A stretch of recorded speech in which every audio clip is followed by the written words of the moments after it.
Welcome to LinkedUp, Breaking Boundaries in Education, a podcast that focuses on what is happening in education today, connecting everyone to the movers and shakers that are breaking boundaries in the education arena. Welcome to LinkedUp, Breaking Boundaries in Education.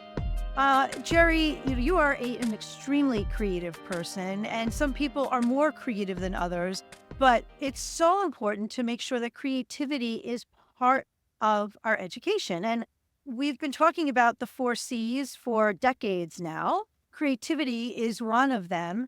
I've always found it to be so important, and especially in this age of AI, it is so important. We recently had an episode called the human intelligences, and there's an human intelligence movement because of the need for elevating creativity and the other 4 C's: communication, collaboration, critical thinking, in this time of new learning that we have. So we're going to be talking about how we can elevate creativity today, and I'm looking forward to hearing all about it from our guest today.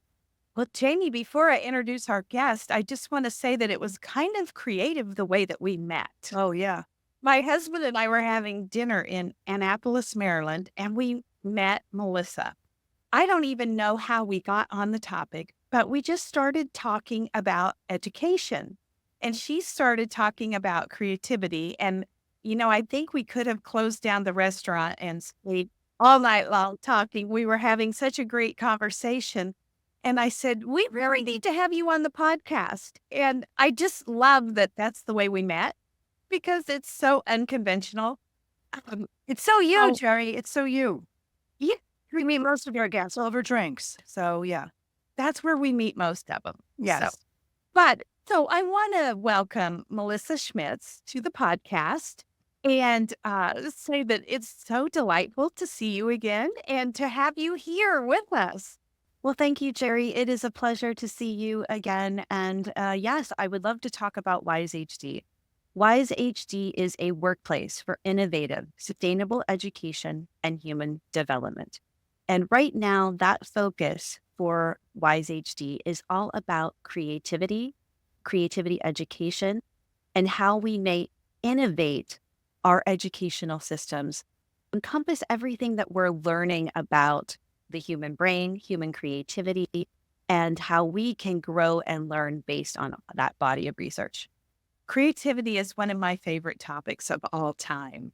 So we know that creativity is something, I personally feel like it's been missing in schools. And I was reading the other day where little children are so creative, but somehow when they go into education, it pulls the creativity out of them.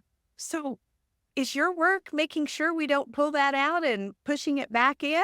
Yeah, it's exactly what my work is. And you were right. What we've started to notice as the technology allows us to see more clearly how our brains learn and grow, and how our brain networks are created, and how they create us and lead to us being creative. As we learn more about that, we're starting to see some blind spots that we had in our education system, things that we might want to change in order to be more supportive of creativity. What the research has been showing us is that, yes, about the time of 2nd or 3rd grade, we start to see a decline in creative output from students, the engagements of wonder and imagination that are so important to creativity. And now, at a time when we are pivoting from an industrial model of work and education into this futuristic, if you will, idea with AI and all the wonderful technological advancements that we have, we know that the nature of work is changing. We know it's changing more rapidly, and we know we're going to need to respond more quickly. And I worked as an educator for over 25 years in both public and private schools. I noticed immediately was that making any kind of change within our educational system was difficult. It was frustrating. Yeah. And I wanted to step away from that and say, all right, what can I do?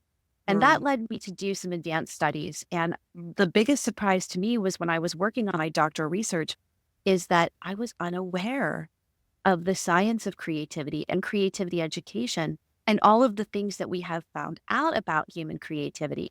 The most important is that we are all creative and we all can become more creative. And when we do, this is my favorite part, Jerry and Jamie, this is the best part. And when we do grow our creativity, we feel better. Not only do we feel better, we are better. Our well-being increases. So this is an important time for us to talk about this because we know we are struggling with a lot of mental pieces that we see, but also help our health and well-being. And that's what's most promising about this work. Absolutely. And I can speak directly to that. This last year, I lost my mother. And so I started digging into art and just doodling. And I would tell people it's for my well-being. And I just said that off the cuff. I didn't know if it was or not, but I really think it was. It did. It made me feel better about what was going on.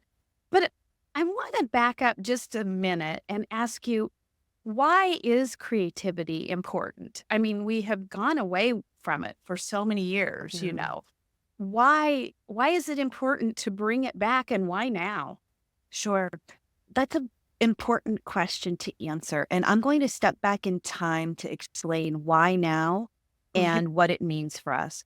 The body of research that where I spend a lot of my time comes out of research from a man by the name of Paul Torrance. And he is really considered the father of creativity education. Paul Torrance was tasked with answering a question.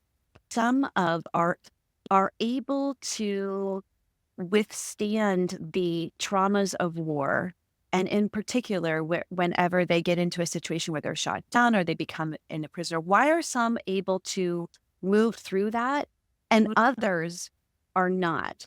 The Army was looking at that and answering what is going on, because we are giving everyone the same tests. We look like we're getting our best and brightest, but we're definitely seeing a discrepancy. Not all of our soldiers seem to be able to move through the very difficult parts of war. So if that was his test, that was his problem. That's a big problem. So they started to peel through the research and really look at soldiers and what made some of them able to withstand these very difficult situations and what held them up. They were all equally intelligent, that idea of IQ. But beyond just the smart intelligence, what was it? And what Torrance was able to identify is a set of skills or attributes that beyond general intelligence, that those soldiers that were having success in these demanding environments were able to do and use. And he started to see patterns. And this is what we now call creativity education. There was something more that we could be doing rather than just looking at intelligence. What's that those skills have turned out to be is what one would think of as today as soft skills. Those skills that are not the traditional subjects that are taught in school, but yet we know are so important to our overall achievement of those 4 C's: collaboration, creativity, critical thinking.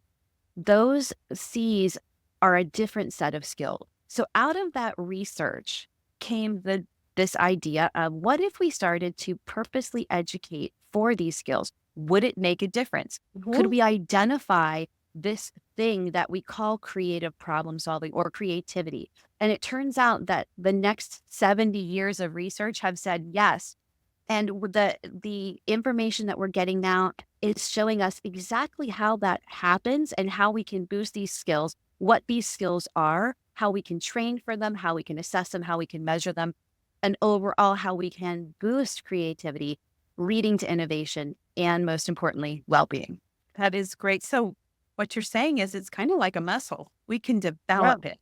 And it is something that we can. And it comes down to understanding how exactly we learn and how those learning processes have. And I'm hoping to talk to you today about what I call the ABCs of creativity education, because these are the pieces that are missing from our curriculums now that might really help us to build creativity.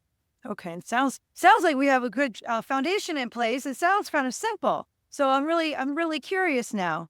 I am too. It sounds simple, but it feels hard. And I'm going to talk a little bit about that because the one thing about creativity that we know is that it comes against what we know and what we don't know. And I'm not going to tell you we know everything. We don't know everything. And there are still those unknown things about creativity.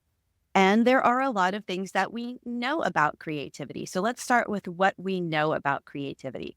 We know that there are a set of skills that when we practice them, we get better at creativity. And let's start by defining what we mean about creativity. I'm not talking about the art and music creativity, although that is part of it. And I'm a musician. I come from the field of music education. I have also been an English language arts teacher and a regular education teacher. I've taught at all grade levels. But when we talk about creativity, we're not just talking about art and music. We are talking about creativity is how we learn, how we adapt, how we cope, and how we problem solve. And when we talk about creativity like that, I like to say this, creativity is everything.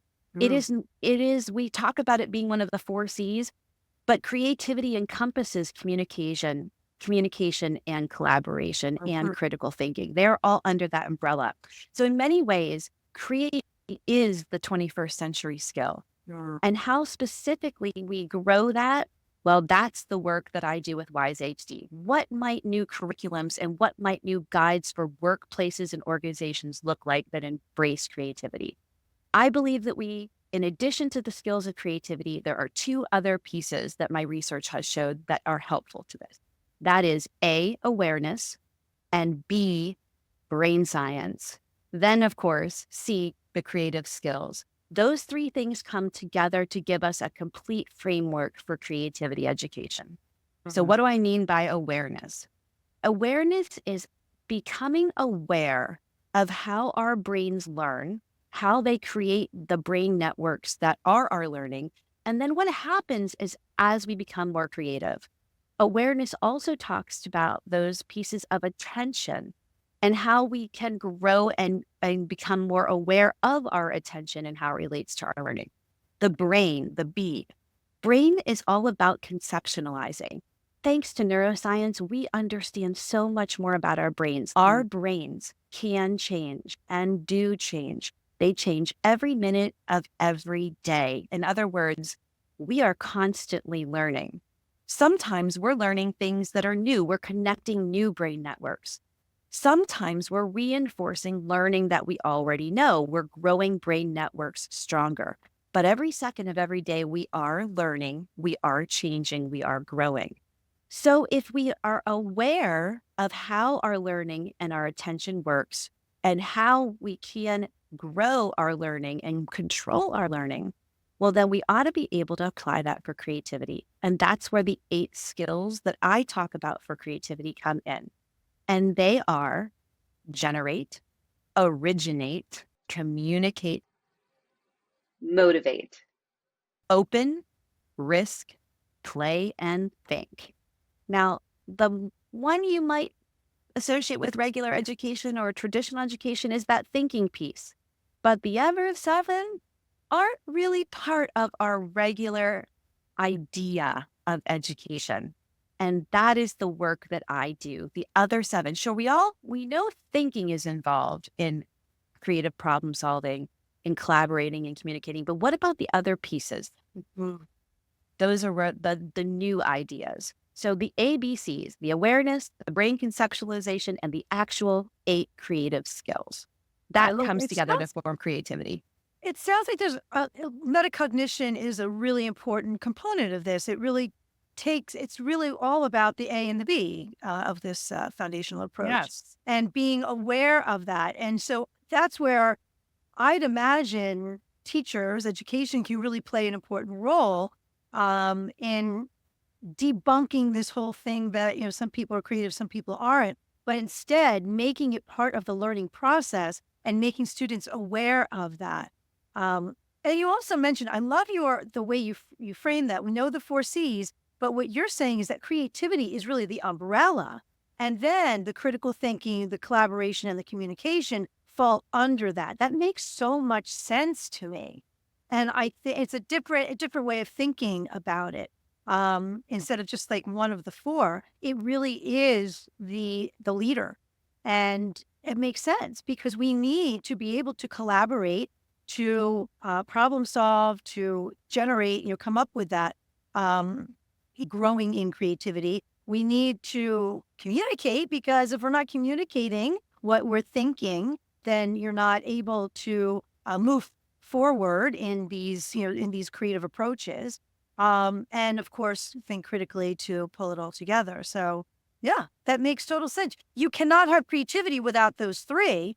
And so it makes a lot of sense. Whenever I do the four C's, we all have problems to solve. These are complex problems. We all know we need creative solutions. Yeah. We can't get there until we can communicate with each other, which automatically means collaboration. Yes. That sounds great. And I know I need to think critically, but wait, how do I do that?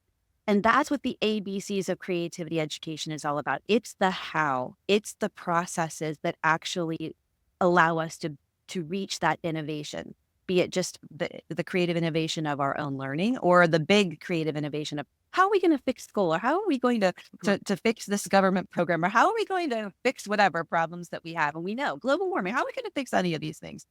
We know these are big problems and they require creative solutions. The other thing that you said that really broadened my horizon of creativity is that it's how we adapt. Very interesting. That leads me into how are we going to adapt with creativity? You're absolutely right. And I think it also highlights the importance to have this conversation about what human creativity is. Yes. Because we recognize that AI is not human. Right. And is not creative like humans can be creative. So what does separate us from that which we've just created? And make no mistake that AI is just another one of our creations. And creativity in its typical fashions, we create things and we use them for both good and evil. That's the other piece that makes creativity tricky. There's no such thing as an invention that we don't use for both sides of that. But we have to embrace that part, which is us as creative beings, and start asking these hard questions about our creativity, especially in light of AI and how we are going to adapt and cope with that new reality, because things are changing more quickly and our creativity is at the root to help us with these things. Yes. Can you think of an example of how we can use AI with creativity at the same time to I love this question, Jerry. I love this question. So I've been a writing teacher for a number of years, and writing is a creative process. It's also one of the areas that have been notoriously tricky in school systems. And any of us who have taught for a number of years know that writing sometimes just gets pushed into writing class, but then we step back and say, well, wait a minute, writing is very important. Writing in itself is a very creative process and demands a lot of us to be able to get that innovative writing out. So let me give you an example of how I use AI with my own creativity. It's a tool that we have created, AI. And one of the things that I love to do is when I produce my first draft of writing, I love to use ChatGPT, and I ask ChatGPT to change my writing into genres quickly for me. For example, I'll say, write this for a third grader. Write this as a children's book. And I ask AI to generate these new ideas. It's quick and it's fast, but in that split second, I'm not taking the time to rewrite my writing as a children's book. I am able to quickly look at that and kind of reflect and giggle at myself and start thinking of all these new ways that I might change this writing or think differently about it. And at the heart of creativity is this idea of diverging, of thinking about all the possibilities so that we can converge on a solution. And we're very good at the converging part of creativity, selecting that right answer. We get a lot of practice at that. The part that we tend to forget about or give less opportunities to practice is that generating all those ideas. And that is equally as important. So when I can use AI to help me generate more ideas of something I'm already working on more quickly, Well, now I'm getting more ideas into my brain. The more ideas that I get Yeah. in, the better my outcome will be. So AI is a great time saver for Yeah. me. And I use that writing feature all of the time to just look at my output, my creativity in a different way. I will also then put some of my writing into AI and say, draw a picture of this for me, please. Right. Yeah. And Yeah. then I look at that picture and I take it and I start adding to it. I throw it back into AI. It throws it back to me. Before I know it, I'm in a completely different place. That is speeding up my creative Yeah. process. Right. And Right. it's all at my fingertips. I have the ability to collaborate with almost every human brain has been on this AI platform. We're all contributing to it. That's what makes it more exciting than anything. A real chance for us to harness all of our creative capacity. Of course, you know that that's scary too. There's a lot of unknowns that come out there too, but Yeah.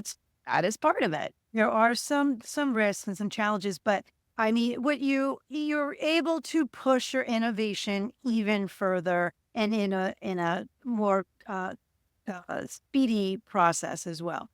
But what you were also describing there was a question I was going to ask. You were describing design thinking when you're Mhm. talking about the divergent thinking and the convergent thinking.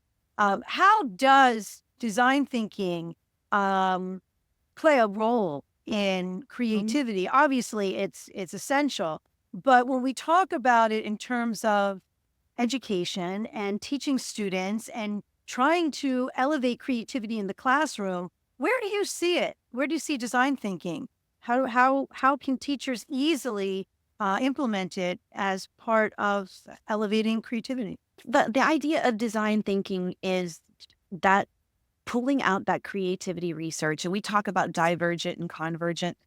Design thinking definitely harness that. When those the idea of design thinking immediately recognized from the research that the more ideas that Mhm. you generate first, the better outcome you Yes. will have.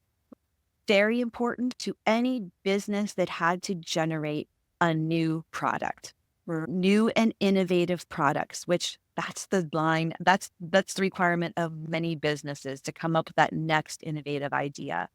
In Yes. looking at the research, they realized very quickly that you could follow a process for this. And there are several creative thinking processes that and tools that help you generate or come up with more divergent ideas, more possible solutions, or you converge on them. Design thinking is one, and it's very geared towards that generating a lot of ideas, looking at those ideas and coming up with one to you. How does that look in the classroom? And why and when would that be important? Beyond just using creativity to generate or to brainstorm ideas, there's beyond that, yes, that has a role. And when you need a creative solution, for example, what am I going to write this research paper on? Right there, we need a product. We need design thinking can work for this. I'm going to generate a bunch of topics I can want to write about. I'm going to go through a process. I'm going to narrow them down. And then I will evaluate them, start to working, go through that process again, and I come out with an innovation. But there are other aspects to creativity beyond just coming out with that tangible innovation, because the innovation is just the one thing. That process beforehand is really where education wants to focus on, because Mm. it's that process that leads you to the next innovation. I'm talking about the individual, because if you can create your own process and understand your own creativity, you're going to not only solve the problems for your boss, you're also going to solve the problems for your life. The simple Mm. problems that require creativity. What am I going to have for breakfast this morning? How am I going to cook a healthy meal for my family? To the little more challenging one. What do I want to be when I grow up? How am I going to change this job career? How am I going to change what I want to do now that I already have a degree in one thing? How am I going to repair this relationship with my significant other? Those also are problems that are not looking for an innovative product, but are looking for a creative solution that are very personal to the individual. Mm. And there is a a stream of research that comes out of Harvard. Teresa Mabile was a researcher who did a lot of work on this. And she looked at that when you build thinking capacity, you build the creativity of the individual, you can't help but boost the creativity of the organization. So when I look at creativity as an educator, I'm looking at students' individual creativity. What are those things that motivate you? Because what motivates you is going to drive you to get through those hard things to find the creative solution. How do you feel open in situations? What situations are you open? What situations are you closed off? We know that more open-minded stances create more successful creative solutions. When you're closed off, those are less available to you. So now we're talking about very personal things. How might you remain more open in those situations that require creativity? How might you look at your risk taking? How much of a risk taker are you? Are you very worried about taking risks, especially in educational situations? Often, many of my students feel very judged and do not want to take those risks. Creativity relies on risk taking. So developing an education system that looks at the individual's risk taking and helps them understand their own risk taking are important. Historically, let's start looking at the creative history figures that we study through our cultures and our society. What were they risk taking? How open were they? What were they motivated by? Did they have an original idea? How did they generate that idea? How did they communicate those ideas? So when we start to look at the individual creative profile of historical figures, we get a better sense of where our creativity has taken us and how might we evolve that in the future. Our creative capacity creates us. It also creates our collective society. And wrapping our brains around that will help us be more purposeful when we think about what we're creating next.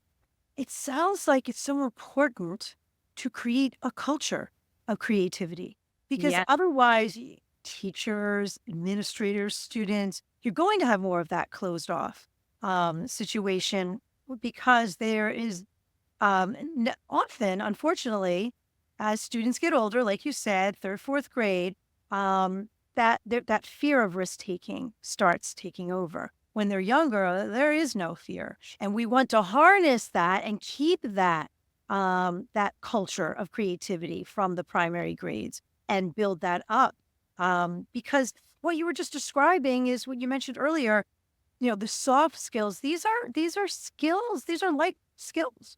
And so the more that we build those, the better that they become, as you mentioned, creative thinkers, and then they will be able to solve the world's problems that we need them to do. So it's that culture that we have to really build. Can you go back to the pillars again? I call them the pillars, but the components of creativity, and maybe just kind of like walk through what the process looks like with each one, maybe kind of like tell a story and how we're using each component?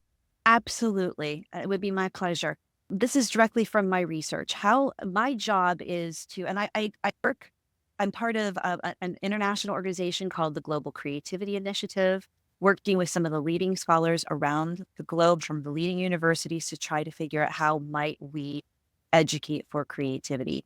I work closely with Drexel University School of Education. I work closely with the Freddie Reisman Center for Motivation and Creativity. The Freddie Reisman Center is at the heart of translating the research that we have of education into something that educators and job trainers can use, because this is not something that we just need to educate students about. This is something that we need to educate everyone. And going forward, we're not going to move our society forward by just educating K to 12. We're going to be educating all of us together so we can move together with these new systems. So that is the focus of that, the work out of the Freddie Reisman Center. I'm also part of a research collaborative with Drexel, and it's called eLabs, Education, Learning, and Brain Science. And what that looks like is, what do we now know about how we learn that neuroscience has helped us shed more light on? And how do we need to change our practices from things that were inhibiting the creativity based on what we can see now. How might we boost our learning based on what we can see about how our brains create themselves, how our creativity and learning manifests, because they are intertwined. So let me get back to those 8 things. And that's where these 8 skill sets that I talk about in my work with Wise HD. The first ones are very recognizable. Generate and originate. We see these all the time when we start talking about creativity in the form of brainstorming. We know that we need to generate many ideas. And there are tools and techniques that can help us generate many ideas and practice this. And we know that what we practice grows stronger. If you practice generating ideas, you will get better at generating ideas. Now, we want those generated ideas to also be original. We want them to be new and unique. There are tools and techniques that are research-based that can help us come up with those innovative, original ideas. So if you're generating more ideas and they are more unique and original, we're well on our way to boosting creativity. So once we get our ideas generated and they are original, we want to start to think about how many we have generated. The first ones come easily. When we feel like giving up is when we want to really stop and think, I need to lean into this. I don't want to close myself too soon. I really want to lean into this and allow myself to get even more ideas, because the first 10 ideas are never the best ideas. It's the ones that feel hard. And here's where staying open matters. When it feels hard, it's just our body's way of saying, hey, wait a minute. You're getting overloaded. I'm getting fatigued. I need to stop and do something else. And this is where a shift in the way we set up school can help. We're starting to get there. Take brain breaks, get up and move, take a walk. Maybe not schedule everybody to learn at the exact same time for only 45 minutes and then the subject goes. But staying open and allowing learners, not just children, adult learners too, in your creative business and industries and organizations, staying open and doing what you need to do to remain fresh and open so those ideas can start to flow. Well, when you get these ideas flowing, we got to play around with them. It doesn't just converge suddenly and we get it. We've got to play around with them and think about different ways to play around with them and give ourselves time to play around with them. Because inevitably we'll be doing something different and we'll be playing around with a different idea and you'll all of a sudden think, hey, wait, that's exactly how I should fix that picture in the bathroom that's not hanging correctly. That's a great idea. Why didn't I think about it? Meanwhile, you're doing something completely unrelated. You're just playing around with ideas and they come together. Right. So that's the third one, play. We have generate and originate. That's the first 2. We have thinking, opening, pushing ourselves to think and stay open. Okay. So now we've just played around with our ideas. Yeah. But now that they're in our head, they're going to stay in our head until we can communicate them out. Yes. And that takes a risk, Jamie. We know this takes risks. When you start telling somebody your idea, there is always that possibility that they're going to shut you down. Yeah. Right. So as a leader, as the teacher, or as the boss, you want to remain open while those ideas are going to be communicated out and let people take risks to do that. Otherwise, your risk taking won't happen. If your risk taking doesn't happen, you're not generating the creative ideas that you need in both learning and in your workplace. And that final piece is motivating. When we start seeing people chase an outside motivation, creativity can be impacted. When you're chasing money or you're chasing a reward or you're chasing something that's unrelated, not always. We need to be motivated by food and we need those shelter. We need those things.